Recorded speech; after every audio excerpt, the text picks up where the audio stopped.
Hello दोस्तों, स्वागत है आपका आज के हमारे नए क्लास में। बीएससी सेकेंड सेमेस्टर वालों की अगर हम बात करें मैथ की, तो उनकी जो पहली बुक है उसमें 3 पार्ट है, कुल मिलाकर 4 यूनिट है। ये सारी बातें हम पहले स्टार्टिंग में ही बता चुके थे, लेकिन जो बच्चे यहाँ पर नए हैं उनको फिर से हम बता देते हैं कि जो पहली बुक है आपकी, इसमें 3 पार्ट है। एक है मैट्रिक्स, दूसरा ट्रिग्नोमेट्री है और तीसरी जो है आपका डिफरेंशियल इक्वेशन है। और यहाँ पर एक खुशी की बात यह है कि जो आपकी जो डिफरेंशियल इक्वेशन पार्ट सी है, इस पार्ट में हमने कई सारे चैप्टर आपको करा दिए हैं। केवल इस पार्ट में 2 चैप्टर बचे हुए हैं और ये वाला आपकी जो पार्ट सी है डिफरेंशियल इक्वेशन, ये पूरी तरीके से कंप्लीट हो जाएगा। ये सारे चैप्टर हमने आपको करा दिए हैं और साथ में ये वाले भी हो चुके हैं। ऑर्थोगोनल ट्रेजेक्टरी भी हो चुका है और linear differential equation with constant coefficient, ये तो हम पिछले क्लास में पढ़कर आए और पूरा हमने इस चैप्टर को कंप्लीट कर लिया है। आज के क्लास में न्यू चैप्टर स्टार्ट करेंगे जिसका नाम होगा होमोजीनियस लीनियर डिफरेंशियल इक्वेशन। और ये चैप्टर भी बहुत बड़ा नहीं है, इस चैप्टर में भी हम सीएफ और पीआई ही निकाला करेंगे, बस मेथड थोड़ा सा अलग होगा, उसके बाद प्रोसेस सारा सेम होगा जो हम यहाँ पर इस वाले चैप्टर में पढ़कर आए हैं। ठीक है, इस वाले चैप्टर में जो linear differential equation with constant coefficient है, इस चैप्टर में भी हमने कॉम्प्लीमेंट्री फंक्शन एंड निकाला था आपके लिए पार्टिकुलर इंटीग्रल। इसके लिए कई सारे मेथड हमने आपको यहाँ पर 6 मेथड कराए थे, तो आई होप आपने वो वीडियोस देखी होंगी। लेकिन अगर आपने नहीं देखी हैं और डिटेल में आप पढ़ना चाहते हैं तो अलग से प्लेलिस्ट बनी हुई है बीएससी सेकेंड सेमेस्टर मैथ के नाम से, तो ज़रूर जाकर वहाँ पर देखिए, काफ़ी कुछ डिटेल में बताया है और सारे नोट्स पीडीएफ जो है वो भी आपको मिल जाएंगे टेलीग्राम पर। तो टेलीग्राम पर अगर आपने वहाँ पर नहीं जुड़े हैं तो डेप्थ स्टडी जाकर सर्च कर लीजिएगा, चैनल आपको मिल जाएगा, वहाँ पर सारे पीडीएफ जो है अवेलेबल है, सारे नोट्स। ठीक है, अब आज की क्लास में ज़्यादा आपका टाइम खराब नहीं करेंगे, ये वाला चैप्टर स्टार्ट कर देते हैं, फिर उसके बाद एक चैप्टर बचेगा, उसको भी जल्दी हम कंप्लीट करा देंगे। तो बच्चों, चैप्टर का नाम डाल लीजिए यहाँ पर होमोजीनियस लीनियर डिफरेंशियल इक्वेशन। इस चैप्टर में देखते हैं, पहले हमने यहाँ पर कुछ चीज़ें आपको बताएंगे, कुछ एज अ फॉर्मूले आप याद रखेंगे, उसके बाद इनके क्वेश्चंस की ओर हम चलेंगे। सबसे पहले यहाँ पर हमने एक डिफरेंशियल इक्वेशन लिख रखी है, जैसे कि आप यहाँ पर देख रहे हैं। अगर जिन बच्चों को नहीं पता है तो भाई जान लीजिए, कहीं पर भी आपको डी अपॉन में डी एक्स दिखेगा तो आप उसको, उसकी जगह पर आप इसको क्या लिख सकते हैं, कैपिटल डी लिख सकते हैं। कैपिटल डी का मतलब भी होता है वन टाइम डिफरेंशिएशन, और यहाँ पर जो डी अपॉन डी लिखा है इसका मतलब भी होता है वन टाइम डिफरेंशिएशन। y लिखा है तो यहाँ पर फंक्शन y लिख देंगे, मतलब जो भी फंक्शन चलेगा। अगर केवल एक बार लिखा हुआ है ये d अपॉन डी एक्स तो उसको हम कैपिटल डी लिखते हैं। 2 बार लिखा होगा मतलब 2 टाइम डिफरेंशिएशन होगा तो कैपिटल डी के संग हम स्क्वायर लगा देंगे। इसी तरीके से 3 टाइम होगा तो यहाँ पे 3 लगा देंगे। तो ये सारी जो बातें हैं पुराने क्लास की हैं, तो जिनको नहीं पता थी वो हमने बता दिया है। अब यहाँ पर देखिए, जो हमारी ये इक्वेशन लिखी हुई है डिफरेंशियल इक्वेशन, इसमें अगर आप देखेंगे तो क्या है, d की पावर n y अपॉन में dx की पावर n। इसी तरीके से देखिए d की power n minus 1 y upon में dx की पावर n माइनस 1। मतलब कि अगर आप यहाँ पर देखेंगे, अगर हम यहाँ से पूछे आपका इस वाले टर्म में कितनी बार डिफरेंशिएशन किया गया है, तो भाई इस वाले टर्म में n टाइम डिफरेंशिएशन है, तो हम इसको क्या लिख सकते हैं, d की पावर n लिख सकते हैं। ठीक है, उसके बाद इस वाले टर्म में n-1 टाइम डिफरेंशिएशन किया गया है, मतलब आप इसको d की पावर n-1 लिख सकते हैं। कहने का मतलब है कि यहाँ पर n टाइम है, यहाँ पर n-1 टाइम डिफरेंशिएशन है, इसी तरीके से आगे होगा n-2 टाइम डिफरेंशिएशन। तो कहने का मतलब यहाँ पर यही है कि जो डिफरेंशिएशन है वो लगातार घटता जा रहा है। पहले n टाइम हुआ, फिर n-1 टाइम हुआ, इसी तरीके से n-2 n-3 टाइम ये होता चला जाएगा। लास्ट में क्या बचेगा, px y केवल बचेगा, y आपका फंक्शन है। यहाँ पर देखिए x की पावर n चल रहा है, फिर अगले टर्म में x की पावर n-1 है। इसी के बाद अगर हम बात करें तो n-2 आएगा x की पावर में। तो यहाँ पर जो x है इसमें भी लगातार जो पावर है वो घटती जा रही है n की, पहले है n, फिर है n-1, फिर है n-2। उसके बाद देखिए यहाँ पर क्या, यहाँ पर देखिए p की पावर कितनी है, 1 है। अगर इससे पहले बात करें तो 1 से पहले क्या आएगा, 0 आएगा। तो p की पावर 0 का मतलब भी 1 ही होता है। आप इसे लिखें या ना लिखें तो बात एक ही है, कोई भी इक्वेशन में फर्क नहीं पड़ेगा। तो यहाँ पर p की पावर 1 हो जाएगी, p की पावर 2 होगी, ऐसे ही ये चलता चला जाएगा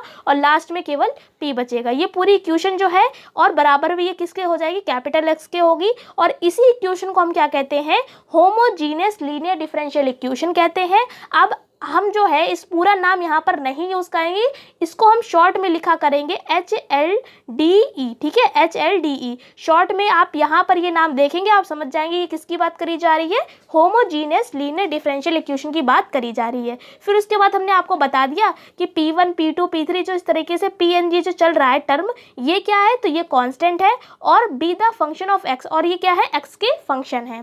ठीक है, अब बात करेंगे, अगर आप पहला क्वेश्चन आप आएंगे तो उन क्वेश्चन में सबसे पहले आपको पहचानना पड़ेगा कि ये लीनियर डिफरेंशियल इक्वेशन है या नहीं। आपने मान लिया, पहचान लिया, उसके बाद क्वेश्चंस में आप पुट करेंगे x की जगह पर e की पावर z। ठीक है, क्या किया है, x की जगह पर e की पावर z आपको हर क्वेश्चन में इस चैप्टर में पुट करना पड़ेगा, मतलब कि रखना पड़ेगा। तो जहां जहां पर इक्वेशन में x होगा उसको हटाकर आप क्या रख देंगे, e की पावर z रख देंगे। और ये लाइन याद रखिएगा। अब यहाँ से अगर हम वैल्यू निकाले z की, देखिए x बराबर e की पावर z है, अगर हम यहाँ से z की वैल्यू निकाले तो क्या आ जाएगी, z बराबर log x आ जाएगा। कैसे आता है, जैसे कि यहाँ पर e चल रहा है बेस में, तो ये क्या होता है, ये e यहाँ से हटाएंगे तो इधर क्या हो जाएगा, ये log में आ जाता है। तो ये फॉर्मूला आपने पढ़ा भी होगा। तो यहाँ से नॉर्मली केवल आपको ये याद रखना है, x बराबर e की पावर z। उसके बाद ये वाला तो आपको याद ही रहेगा कि यहाँ से अगर z की वैल्यू निकालेंगे तो क्या आ जाएगा, log x आ जाएगा। या आप ऐसे भी समझ सकते हैं कि अगर हम दोनों साइड में log लगाएं, देखिए x बराबर e की पावर z है, अगर हम दोनों साइड में log लगा दें log x और लिख दें log e की पावर z, ठीक है, तो अगर दोनों साइड में लगा देंगे ये तो ऐसे ही रहेगा, log x तो ऐसे ही रहेगा, फिर यहाँ पर log m की पावर n का फॉर्मूला लग जाएगा, यानी कि ये जो z है वो क्या आ जाएगा, आपके आगे आ जाएगा इस तरीके से, फिर आ जाएगा log e, ऐसे आएगा, फिर log e की वैल्यू जो होती है 1 हो जाएगी, मतलब कुल मिलाकर z बराबर क्या आ जाएगा, log x आ जाएगा। आप ऐसे भी समझ सकते हैं। फिलहाल हमने ये कैसे आया वो भी आपको बता दिया। तो ये 2 पॉइंट है, ये आज की क्लास का पहला जो ये 2 पॉइंट है, इन्हें याद रखिएगा क्योंकि सवालों में काम आएगा। उसके बाद आपको कुछ चीज़ें पुट करनी पड़ेंगी, जैसे कि 2 वैल्यू तो हमने आपको बता ही दी। अब यहाँ पर देखिए एक चीज़ यहाँ पर जो हम आपको बताने जा रहे हैं कि फॉर्मूले आपको केवल इतना ही, जैसे कि x dy/dx, अगर क्वेश्चन में ये लिखा दिख गया है आपको इक्वेशन में, तो आप इसको हटाकर क्या रख देंगे, dy रख देंगे। इसी तरीके से अगर लिख के आ गया है आपके क्वेश्चन में x² d²y/dx², अगर ये लिखा हुआ है तो इसकी जगह आप क्या लिखेंगे, d-1 और y। ठीक है, इसी तरीके से लिखा होगा x³ d3y/dx3, अगर ये लिखा होगा तो आप क्या लिखेंगे, d-1 फिर d-2 और y। मतलब कि यहाँ पर अगर आप देखें ध्यान से तो जब यहाँ पर केवल x dy है, मतलब एक बार डिफरेंशिएशन है तो केवल d आया, y तो फंक्शन है वो तो सभी में चलता ही रहेगा। यहाँ पर देखिए 2 टाइम डिफरेंशिएशन है तो क्या आया, d आया, d-1 आया। 3 टाइम है तो क्या आया, d आया, d-1 आया, d-2 आया। अगर 4 होगा तो क्या आएगा, d आएगा, d-1 आएगा, d-2 आएगा और d-3 आएगा। और y जो है वो फंक्शन है वो तो सभी में चलता रहेगा। लेकिन ये जो वैल्यूज़ आप कैसे पुट करेंगे, ये आई कैसे, तो ये थोड़ा सा हम आपको बता देते हैं। जैसे कि हमने क्या किया, पहले हमने dy/dx को क्या किया, dz से भाग दे दिया और dz से मल्टीप्लाई कर दिए। देखिए dz से मल्टीप्लाई एंड डिवाइड कर दिया। अब यहाँ पर आप देखिए dy/dz जैसा है उसको वैसे ही रहने दिया। अब यहाँ पर देखिए dz/dx, आप इसको सॉल्व करेंगे। यहाँ से देखिए अगर यहाँ से अगर आप dz/dx निकालेंगे, इस वाली क्वांटिटी जो आपने अभी निकाली थी z बराबर log x, इसका डिफरेंशिएशन कर दीजिए x के टर्म में, तो log x का क्या आ जाएगा, 1/x आ जाएगा। मतलब आप dz/dx की जगह क्या रख सकते हैं, 1/x रख सकते हैं। तो हमने भाई रख दिया। केवल क्या किया, सबसे पहले काम में हमने dy/dx में dz और dz से क्या करी, मल्टीप्लाई एंड डिवाइड कर दिया। उसके बाद dz/dx की वैल्यू क्या है, 1/x, ये हमने डिफरेंशिएशन करके निकाल ली। उसके बाद क्या किया, यहाँ से x को उधर पहुंचा दिए तो आ गया x dy/dx, और इधर चल रहा है dy/dz। और फिर यहाँ पर आप देखिए क्या था, यहाँ पर d/dz है। ठीक है, तो हम इसको क्या लिख सकते हैं, कैपिटल D लिख देंगे। y चल रहा है तो ये y ही रहेगा। ठीक है, तो यानी कि अब समझ में आपके आया कि x dy की जगह x dy/dx की जगह आप क्या पुट करेंगे, कैपिटल dy पुट करना पड़ेगा आपको क्वेश्चंस में। ठीक है, तो 2 काम हमने याद कर लिए। पहला x बराबर e की पावर z पुट करना पड़ेगा और z बराबर log x आप पुट करेंगे, और जहाँ जहाँ पर d/dz होगा उसको हटाकर क्या लिखेंगे, कैपिटल D लिखेंगे।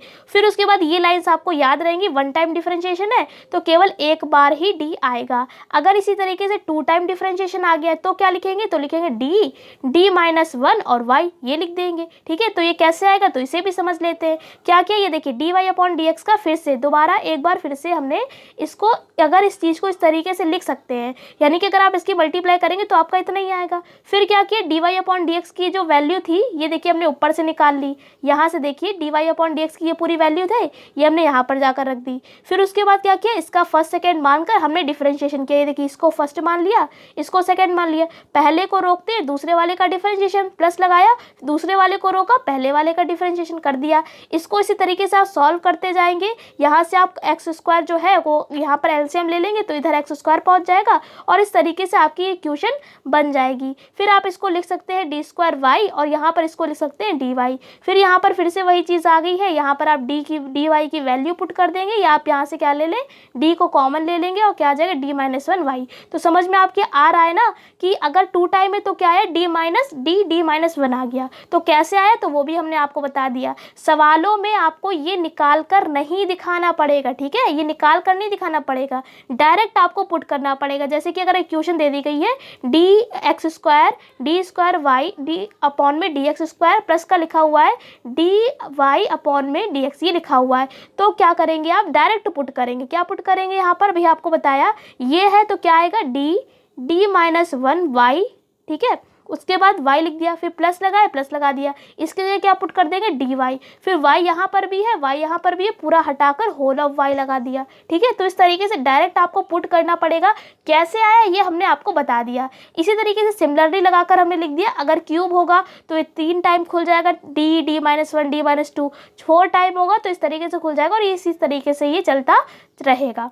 तो आशा करते हैं ये इतना आपको समझ में आ गया होगा। अगली क्लास में जब हम मिलेंगे आपको कल के क्लास में दोपहर के 2 बजे, तो वहाँ पर हम आपको इसके सवालों को सॉल्व कराएंगे। आपको क्या काम करना है, जो हमने अभी आपको 4 पॉइंट बताया, सबसे पहला x की जगह पर आपको e की पावर z पुट करना पड़ेगा और अगर यहाँ से अगर z की वैल्यू निकालेंगे तो क्या आएगा log x आएगा। ये भी कैसे आया वो भी हमने आपको बता दिया, कोई भी रटने वाला काम आपको नहीं करा रहे हैं। उसके बाद कुछ पॉइंट बताया कि अगर dx है dy अपॉन dx है तो पुट करेंगे आप dy। उसके बाद अगर स्क्वायर चल रहा है यानी 2 टाइम है तो पुट कर देंगे d-1 y, अगर 3 टाइम है तो क्या पुट कर देंगे d-1 d-2 और इस तरीके से आपका ये प्रोसेस चलता रहेगा। तो आशा करते हैं आपको समझा पाए होंगे। इसकी पीडीएफ आपको टेलीग्राम पर मिल जाएगी। अगले क्लास में कल मिलेंगे आपको 2 बजे इसी चैप्टर के अगले क्वेश्चंस के संग, अलग अलग क्वेश्चंस को बताएंगे आपको। तो इस क्लास में इतने रखते हैं। वीडियो आपको कैसी लगी कमेंट करके ज़रूर बताइएगा और पसंद आइए तो वीडियो को लाइक भी ज़रूर करिएगा। अगले क्लास में मिलेंगे इनके क्वेश्चंस के संग, तब तक के लिए जय हिंद जय भारत।